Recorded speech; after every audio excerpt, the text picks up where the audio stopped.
Hey everyone, welcome back. I am so glad you're here today because what I'm about to share with you could literally put thousands of extra dollars in your pocket or in the pocket of someone you love.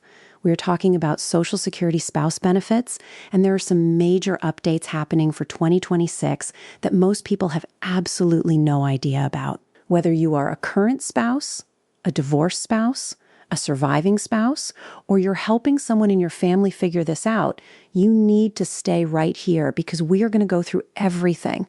The new numbers, the eligibility rules, the mistakes people make every single day, and how you can avoid them. And I want you to think beyond just yourself here. Think about your neighbor, your sister, the lady you see every week at church, the guy at the barber shop. Because once you know this information, you can be a hero for the people around you. That's what this channel is all about. So let's get into it. First, let's talk about the big headline news that just dropped within the last day or two. For 2026, everyone receiving Social Security benefits is getting a 2.8% cost of living adjustment. That's the COLA increase. And yes, that absolutely includes spouse benefits, divorced spouse benefits, surviving spouse benefits, and disabled widows benefits. I get this question constantly. People say, well, I'm not on retirement benefits. I'm on spouse benefits. Does the COLA still apply to me? The answer is yes. 100% yes. Starting with your January 2026 check, every single benefit type will go up by 2.8%. Now, they haven't finalized the Medicare Part B premium increase yet, and there is what's called the hold harmless provision, which means Social Security will protect you from actually losing dollar amounts from your check, even if Part B goes up. You may still lose a little ground to inflation, but you will not see your net check go down because of the Part B increase. Just something to keep in mind as those numbers get finalized. Now, before we get into the eligibility breakdown, I need to mention something that affects about 3 to 4 million people out there and is one of the most overlooked situations in all of Social Security. If you, or your spouse, your ex-spouse, or your deceased spouse ever worked for a city, a state, a local government, or a federal employer that did not pay into Social Security, then you need to pay very close attention to the Social Security Fairness Act. Under this act, certain restrictions that used to block people from getting benefits have been removed, and people who were previously told they couldn't receive benefits may now actually qualify. If you were married to someone for 10 years, they passed away, and you were told years ago that you didn't qualify because of a non-covered government pension. I'm telling you right now, go back and check again. The rules changed. Don't leave that money on the table. Next, let's talk about the earnings limit because this one catches people off guard every single year. If you are under your full retirement age and you are receiving any type of Social Security benefit, spouse benefits, surviving spouse benefits, divorced spouse benefits, any of it, you have to stay under the annual earnings limit. This year, in 2025, that limit is $23,400. But starting in January 2026, that number goes up to $24,480. Here's how it works. If you earn more than that limit, Social Security holds back $1 for every $2 you go over. So if you're working part-time and collecting benefits, just be mindful of where you land relative to that $24,480 threshold. Now, in the year that you actually reach your full retirement age, that limit jumps way up to roughly $65,000 for 2026. And once you hit your full retirement age, the earnings limit disappears entirely. You can earn as much as you want, and it has zero negative effect on your benefits. But until that day comes, please know that number, $24,480 for 2026. All right, now let's walk through the eligibility requirements for each type of spouse benefit, because this is where people make the most costly mistakes, starting with current spouse benefits. If you are currently married, you can potentially receive up to 50% of your spouse's benefit, but only if you are at your full retirement age when you claim. The earlier you take it, the more it gets reduced. There are two critical things to know here. Number one, Your spouse has to already be receiving their own Social Security benefits before you can get spouse benefits on their record. That rule changed back in 2016, and there's no longer a way around it. You both have to be receiving benefits. Number 2, and this is the one that trips people up all the time. In order to even be eligible for spouse benefits, your own benefit amount has to be less than half of your spouse's. But here's the mistake everyone makes. They compare the wrong numbers. Don't look at what you're actually receiving each month. That's your monthly benefit amount, your MBA, and it's affected by when you started, Medicare deductions, and all kinds of other factors. What Social Security actually looks at is your PIA, your primary insurance amount. That's the amount you would have received if you had claimed at exactly your full retirement age.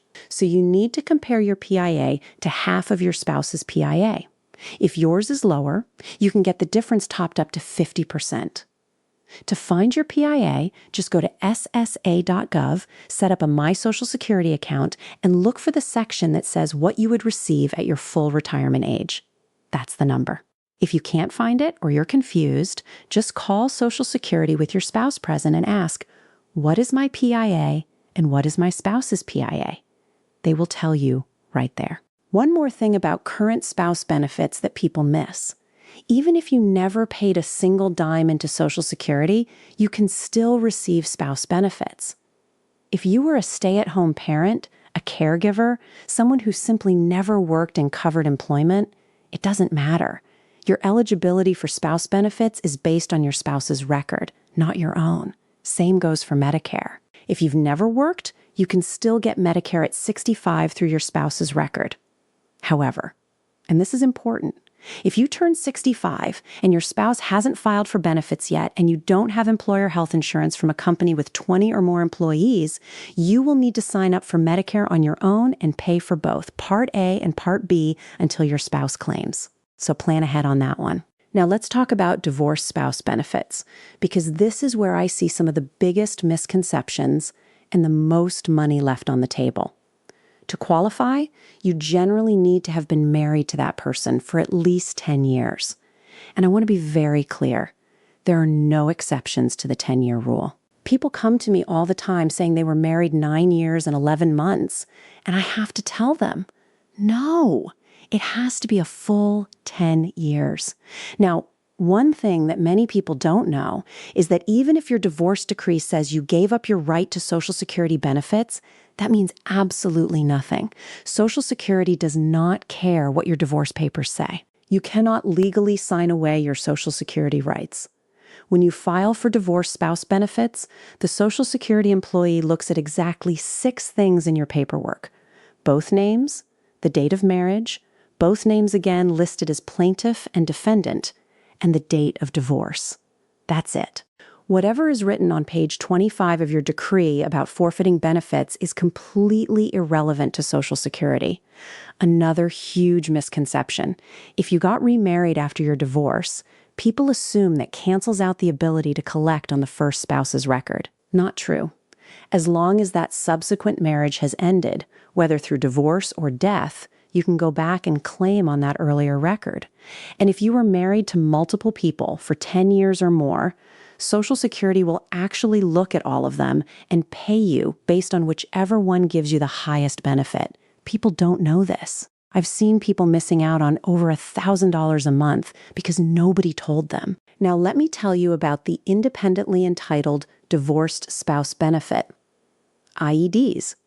Because this one is a total game changer, and almost nobody in a Social Security office will tell you about it correctly. Normally, for regular spouse benefits, your spouse or ex has to be receiving their own Social Security. But under this IED provision, if your ex is at least 62 years old and you've been divorced for at least 2 years, you can collect divorced spouse benefits even if your ex hasn't started their own benefits yet. They could be waiting until 70. Doesn't matter.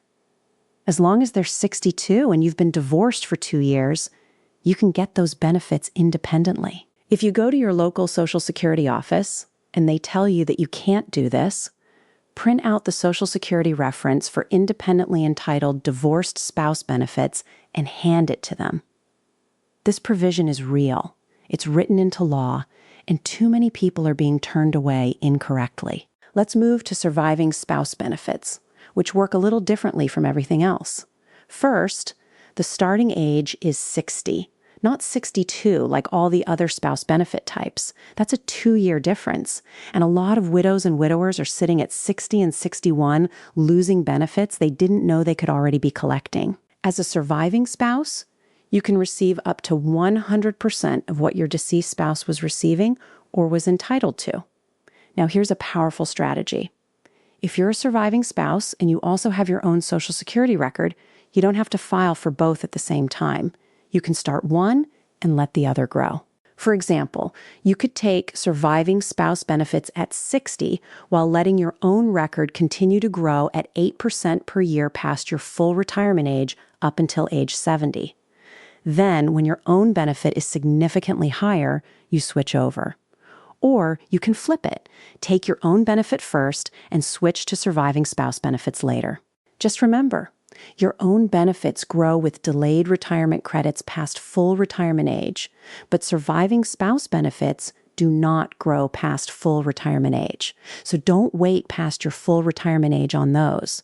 For those dealing with disability, there's something called disabled widows benefits. If you are a surviving spouse between the ages of 50 and 59 and you are disabled, and that disability began within 7 years of your spouse's passing, you can receive 71.5% of your deceased spouse's full benefit amount. Once you hit 60, you no longer need to be disabled to qualify. You just move into regular surviving spouse benefits at that point. Finally, I want to leave you with one critical reminder. If you were ever told you weren't eligible for any type of spouse benefit, whether years ago or recently, please don't assume that's permanent. Situations change. Your ex might have started their benefits since you last checked. Your current spouse might have passed away, opening the door to 100% instead of 50%. The benefit amounts may have shifted in your favor. Life changes, and Social Security eligibility changes with it. Please pick up the phone and check. Share this video with someone who needs it. Subscribe so you don't miss the next update. And if you have questions, drop them below. I read them and I answer them. See you in the next one.